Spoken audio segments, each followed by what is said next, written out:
সবাইকে অনেক আদর, শুভেচ্ছা, অভিনন্দন। এখানে আমরা চলে এসেছি পুতুল ঝুলন নিয়ে। পুতুল ঝুলন এটা আমাদের ভারত তথা বাংলার একটা খুবই জনপ্রিয় একটা অনুষ্ঠান, উৎসব। আমাদের বাচ্চা ছেলেদের কাছে খুবই প্রিয় অনুষ্ঠান।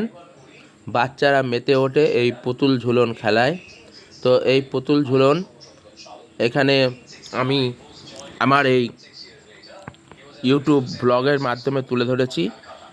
এটা সবার কাছে অনেক অনুরোধ যে আপনারা এই পুতুল ঝুলন, আমার এই ভিডিওটা সবাই লাইক শেয়ার করে দেবেন এবং এর মধ্যে কমেন্টস করবেন কেমন লাগলো এই পুতুল ঝুলন, যেখানে আমাদের জীবনের সমস্ত ঘটনাগুলোকে ছেলেরা নিজেদের মতো করে তুলে ধরে।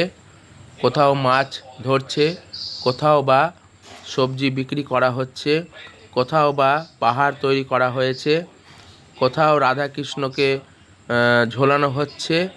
এইভাবে পুতুল ঝুলনের মাধ্যমে ছোট ছোট ছেলেমেয়েরা কয়েকটা দিন খুবই আনন্দ করে এবং নিজেদের মতো করেই জীবনটাকে তারা ভাবনা চিন্তা করে এবং গুছিয়ে নেয়। খুবই জনপ্রিয় এবং এসব বাচ্চাদের দেখতে পাচ্ছ, তারা সবাই মিলে এই পুতুল ঝুলনে মেতে উঠেছে। খুব সুন্দর এদের এই যে চিন্তা ভাবনা, দৃষ্টিভঙ্গি, এইগুলো খুবই গ্রহণীয়।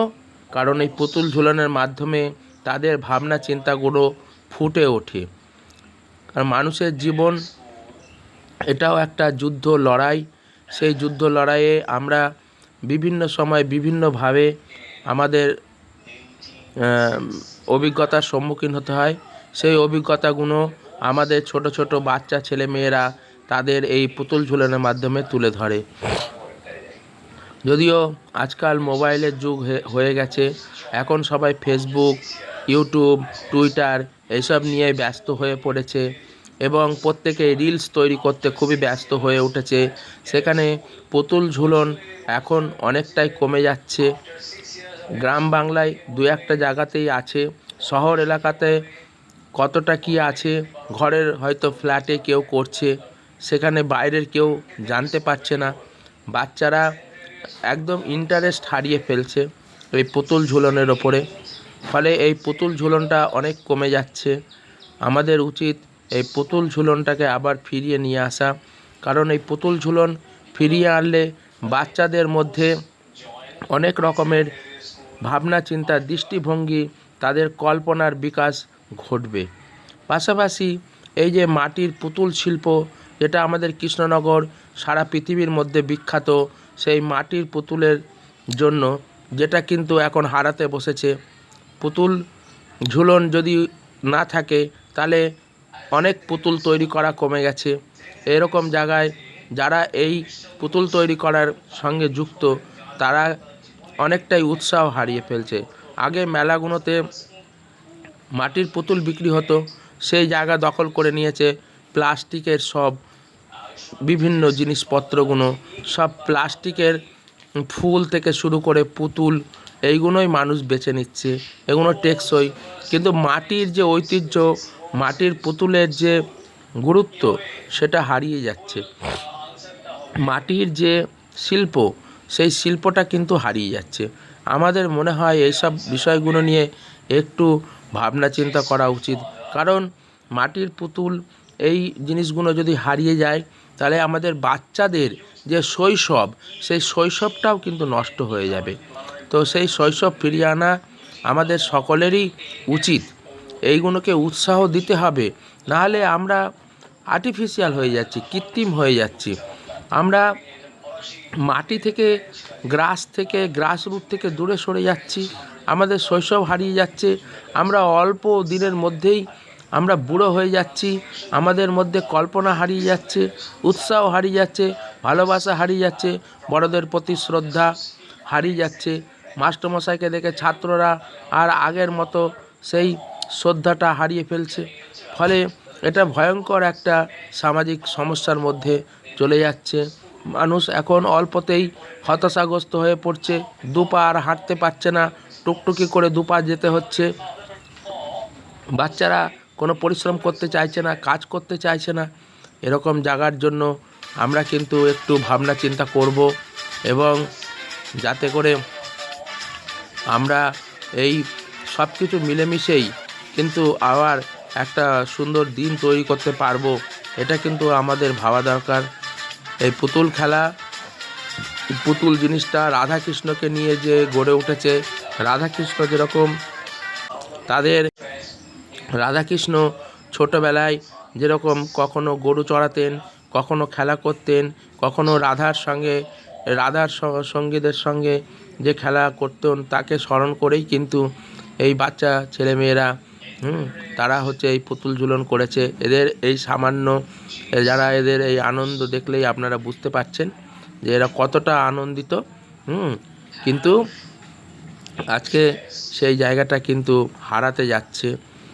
আমরা রাধাকৃষ্ণের কেন্দ্র করে যে পুতুল ঝুলন, সেটা আবার ফিরিয়ে নিয়ে আসার দরকার আমাদের এখন বেশি করে দেখা দিচ্ছে মানুষ ঝুলন। এই মানুষ ঝুলনে অনেক বড় বড় প্যান্ডেল হচ্ছে, অনেক আলোর রোশনাই হচ্ছে, চাকচিক্য হচ্ছে, যেখানে সেজেগুজে বসে অনেক রকমের থিম চিন্তাভাবনা, ওটাও ভালো জিনিস, খারাপ নয়। কিন্তু পুতুল ঝুলনের একটা ঐতিহ্য আছে আরও আলাদা, কারণ পুতুল একেবারে ছোট ছোট বাচ্চাদের সঙ্গে যুক্ত, আর মানুষ ঝুলন একটু বড়দের সঙ্গে যুক্ত। সেই জায়গাটায় দাঁড়িয়ে বাচ্চাদের পুতুল ঝুলনটাকে বেশি প্রাধান্য বা গুরুত্ব দেওয়া উচিত। যাই হোক, এই ছোট্ট ভিডিও, যে ভিডিওটা যদি কারো ভালো লাগে অবশ্যই আপনারা একটুখানি সাপোর্ট করবেন, তাহলে আগামী দিনে আমাদের এই ছোট ছোট বাচ্চারা যারা এই পুতুল ঝুলন করে তারা উৎসাহ পাবে, তারা আনন্দিত হবে, এবং আরও বেশি করে পুতুল ঝুলনের প্রতি বাচ্চাদের উৎসাহটা থাকবে। কারণ আমরা বড়রা যদি তাদের উৎসাহটা না দিই, তাহলে বাচ্চারা উৎসাহ পাবে কোথা থেকে? পুতুল ঝুলনের দিকে আমাদের বড়দেরকে এগিয়ে আসতে হবে এবং বাচ্চাদেরকে উৎসাহ দিতে হবে।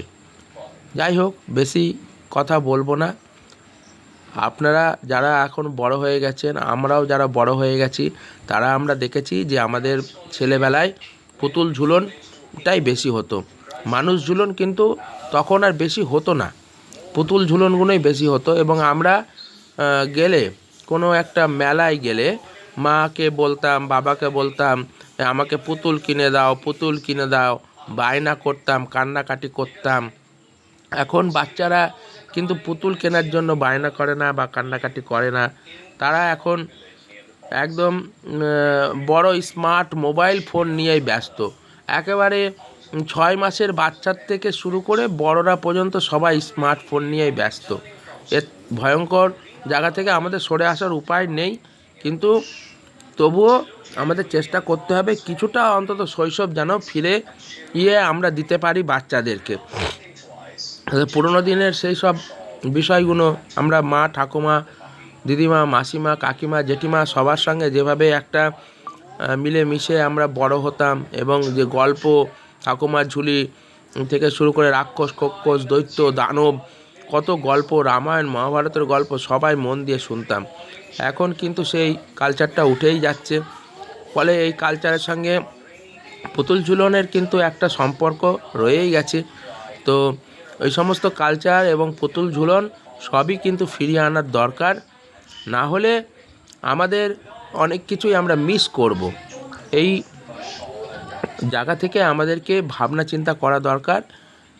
আর এই জায়গাগুলো ছোট হলেও আগামী দিনে আমাদেরকে আরও উৎসাহ দিতে হবে। উৎসাহটা না হলে আমাদের বাচ্চা বাচ্চা ছেলে মেয়েদের মধ্যে যদি মানসিক সুস্থতা না থাকে, তাহলে এই সমাজেরই ক্ষতি হয়ে যাবে।